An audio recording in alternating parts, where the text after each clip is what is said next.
আসসালামু আলাইকুম ওয়া রাহমাতুল্লাহি ওয়া বারাকাতুহু।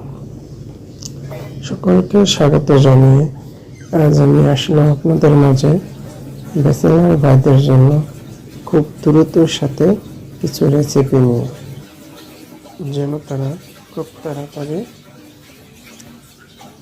কয়েকটা রেসিপি করতে পারে।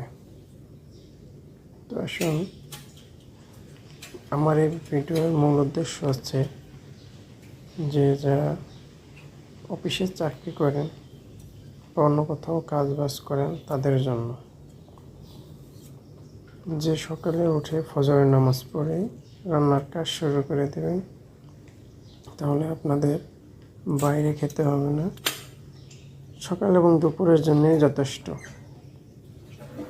সময়ও বাঁচবে, টাকাও বাঁচবে।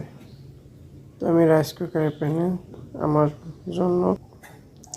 জন্য 2 পট চাউল নিয়েছি। এখানে আমি সকালে একটা আলু ভর্তা দেব। তা আলুটাকে ছুলে আমি 2 ভাগ করে দিচ্ছি, যাতে আলুর ভিতরে কাঁচা না থাকে, ফুল আলুটা যেন সেদ্ধ হয়।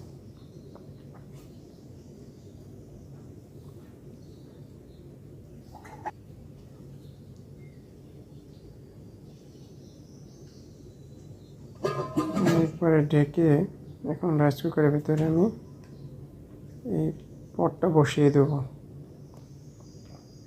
দেখতে থাকুন আপনারা। এক সময়ের ভিতরে কয়েকটা রেসিপি করা যায়।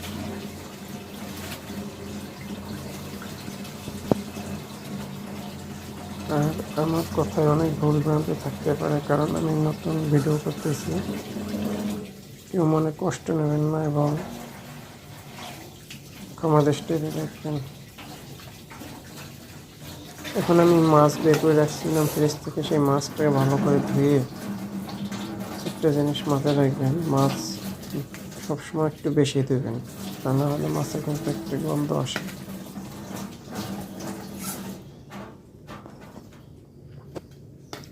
আমি মাছ ধুয়ে এখন পরিমাণ মতো হলুদ এবং লবণ দিয়ে মাখিয়ে রাখবো।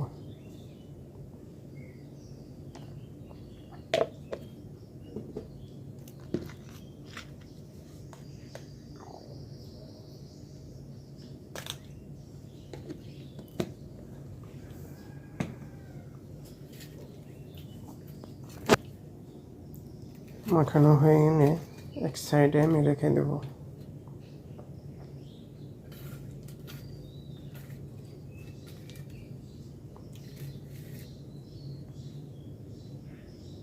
বাড়িতে আমার ওয়াইফ নাই, আমি চাকরি করি, সেক্ষেত্রে অল্প সময়ের ভিতরে আমার সকাল এবং দুপুরের জন্য আমি এই রেসিপিগুলো করবো আজকে।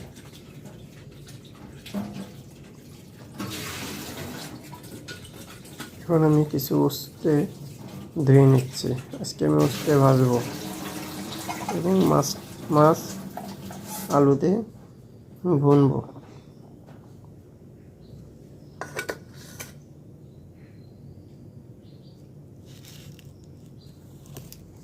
উস্তেগুলো ভালো করে ধুয়ে এখন উস্তে আমি কুচি কুচি করে কাটবো।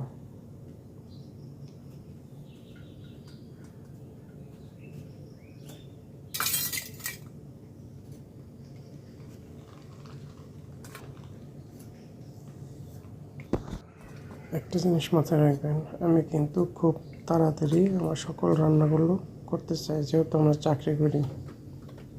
তো উস্তে কাটার ভেতরেই আমি কড়াইতে তেল দিয়ে কড়াইটাকে হিট করে নিচ্ছি মাছ ভাজার জন্য। মাছ ভাজার আগে কড়াইটাকে ভালো করে হিট দেবেন এবং তেলও অনেকক্ষণ হিট দেবেন, তাতে কড়াইতে মাছগুলো লাগবে না।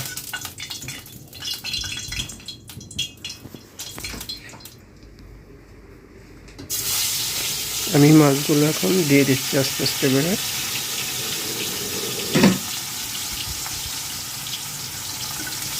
খুব সাবধানের সাথে দেবেন, যেহেতু অনেকে নতুন বেচালে ভাই আছেন, মাছ অনেক করে দিলে তেল থেকে আপনার শরীরে লাগতে পারে।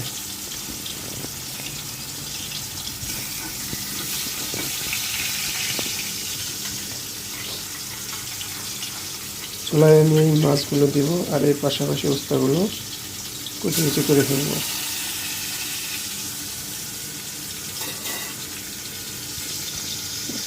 কিছুক্ষণ পরে এই মাছগুলো উল্টে দেব।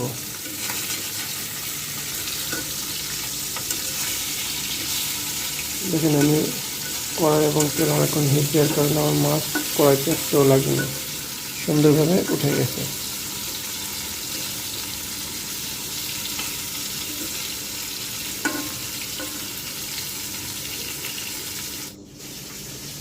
এদিকে আমার রাইস কুকারে ভাত প্রায় হয়ে আসছে। আলু ভর্তার জন্য আমি শুকনো মরিচ ভেজে নিচ্ছি।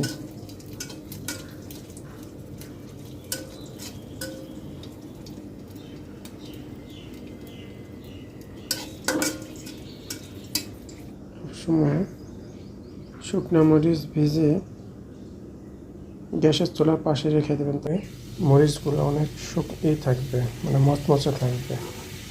এখন আমি কড়াইতে উস্তা যে কুচি করে রেখেছিলাম ওটা দিচ্ছি। মরিচ, পেঁয়াজ, রসুন কুচি করে রাখছিলাম ওটাও দিয়ে দিচ্ছি।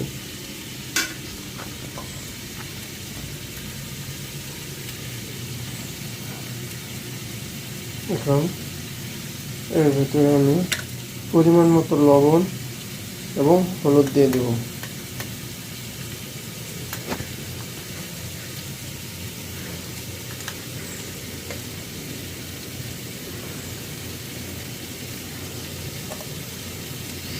আর একটা জিনিস সবসময় খেয়াল রাখবে,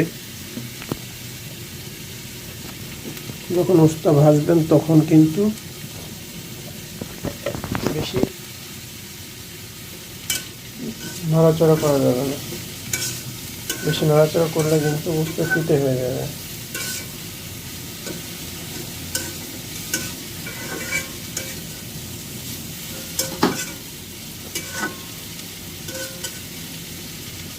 অল্প কিছুক্ষণ ভালো করে হলুদ লবণ ভালো করে মিক্স করে সুন্দর করে ঢেকে রাখবেন।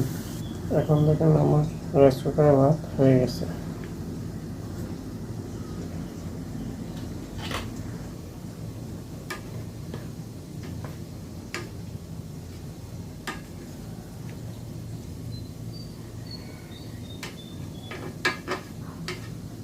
নেড়ে চেড়ে আবার ঢেকে রাখবো।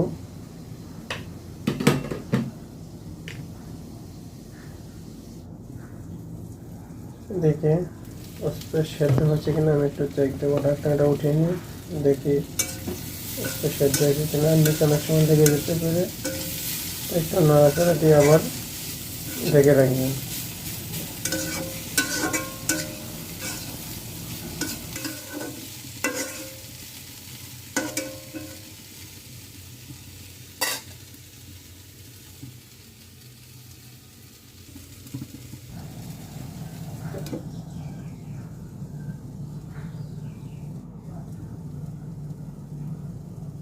কিছুক্ষণ পর আবার ঢাকনাটা উঠিয়ে দেখবো হচ্ছে কেন। হয়ে গেলে দু একটা নাড়াচাড়া দিয়ে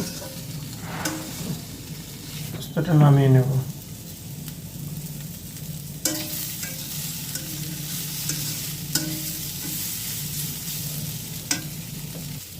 এখন আমার উস্তাটা হয়ে গেল। এখন আমি মাছের জন্য পেঁয়াজ ভাজতেছি।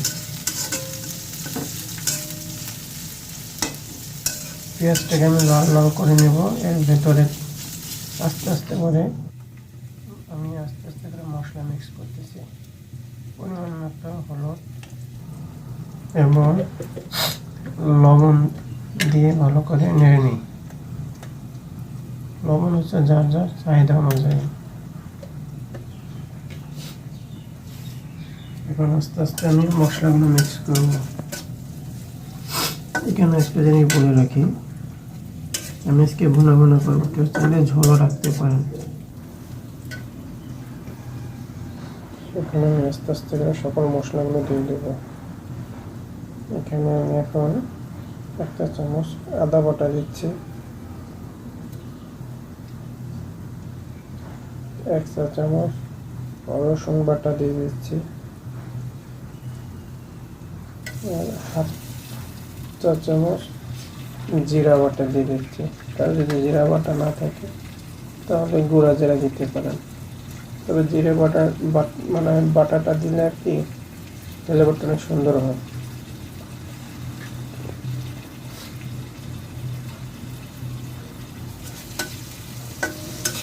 ভালো করে নিয়ে দেব।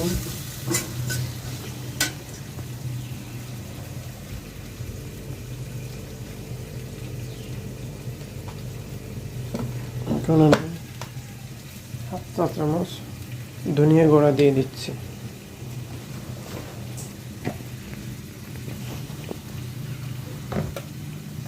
যদি একটু ঝাল পছন্দ করেন বেশি তাহলে এর ভিতরে হাফ চা চামচের একটু কম শুকনো মরিচের গুঁড়া দিয়ে দিতে পারেন।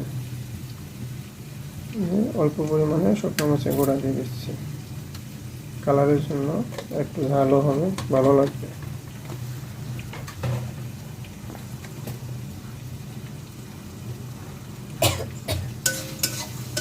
ভালো করে নেড়ে নিচ্ছি। মশলাটা ভালোভাবে হয়ে গেলে আমি এর ভিতরে কিউব কিউব করে আলুগুলো কেটে রাখছি। এই আলুগুলো এর ভিতরে আমি দিয়ে দেব।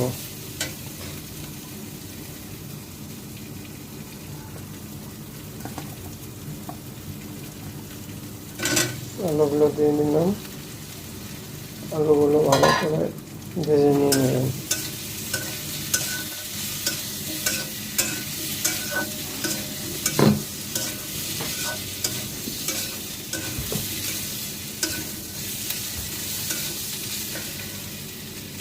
জালটা মাঝারি রাখবেন, বেশি জোরে জাল দিলে কিন্তু মশলা পুড়ে গেলে একটা গন্ধ আসবে, ঝাঁঝালো ভাব হবে।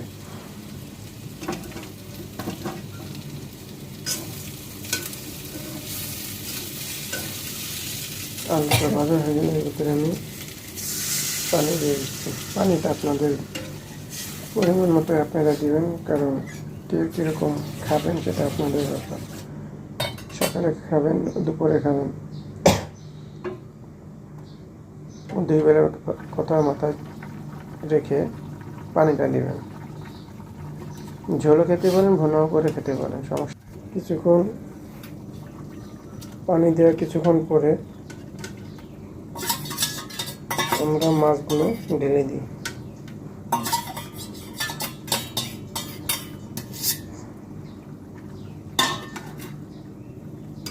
বেশি নাড়ানাড়ি করবেন না, তাহলে মাছ ভেঙে যাওয়ার সম্ভাবনা থাকতে পারে। এখন ঢেকে দিই।